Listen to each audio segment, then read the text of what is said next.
The Denon DP-29F. I recently picked up this turntable for $50 Canadian. Normally, I gotta say, I don't think this thing is worth the normal price, but if you can find it on sale, it might be worth checking out. When I was looking at this turntable, I did a quick search on YouTube, and I couldn't find any reviews for this particular low-end Denon model. So that's the main reason I want to do this review.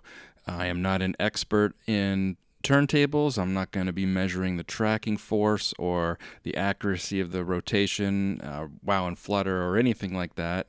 I'm just going to listen to it and see how it sounds for a $50 turntable. Yes, everything is cheap plastic, but I gotta say the platter itself is pretty heavy. It's metal, and the slip mat actually feels pretty decent. It is a fairly grippy rubber. So this thing normally sells for $150 Canadian. I did look it up on Amazon before I bought it, and like I said, that's too expensive. But I was in a local store who originally had it for $149.99, but then they put it on clearance for $79.88, and then it also happened to go on sale with an instant rebate, brought it down to $49.88, and that's when I jumped on it. At that price, I figured it's worth a try, it's worth listening to.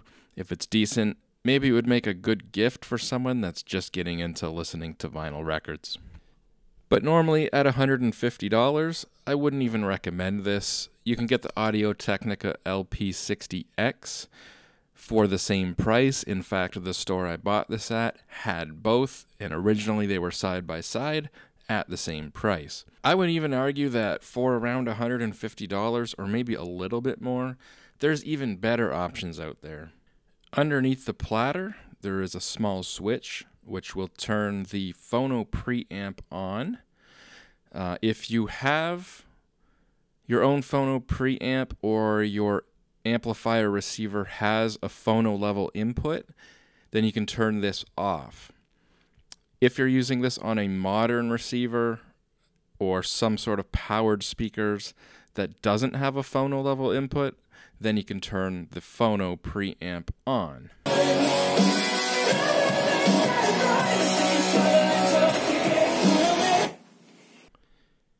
Alright, so I listened to this entire album. This is The Darkness, I think it's called Hot Mess, something like that.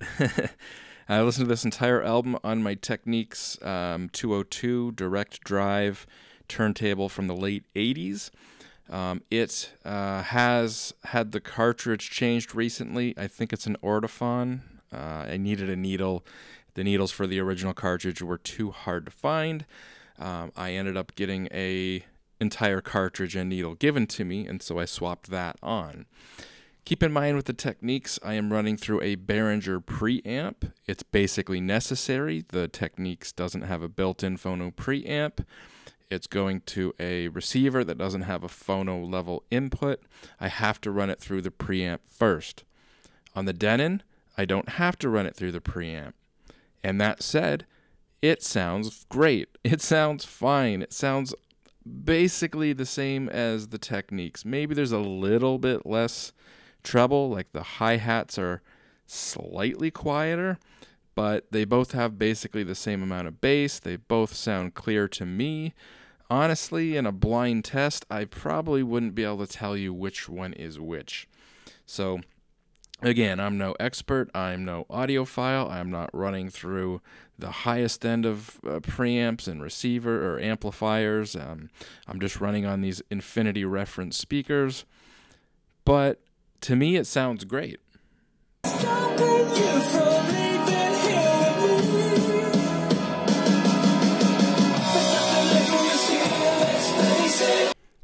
Considering this thing was $50, hell, even if you paid $100 for it, the only real complaint I have, yeah, it's all made out of plastic, it feels kind of cheap, but like the only real complaint that I have is there's no cueing, which kind of surprised me. I thought all turntables had that, even the really cheap ones, but there's no button or lever to like lift the tone arm up, and the little handle or knob that sticks out the side of the tone arm that you use to move the tone arm manually. It is tiny, this tiny little thing, and it's very awkward to lift the tone arm and gently set it down where you want to set it down. If you're just listening to the album from beginning to end, sure, just hit the start button. It'll do its thing. But if you want to manually set the tone arm to like a certain song, it sucks. But honestly, that's my biggest complaint. Like I said, it sounds pretty good to me. Would it make a good gift for someone who is just getting into vinyl records? Definitely. For $50, it's amazing.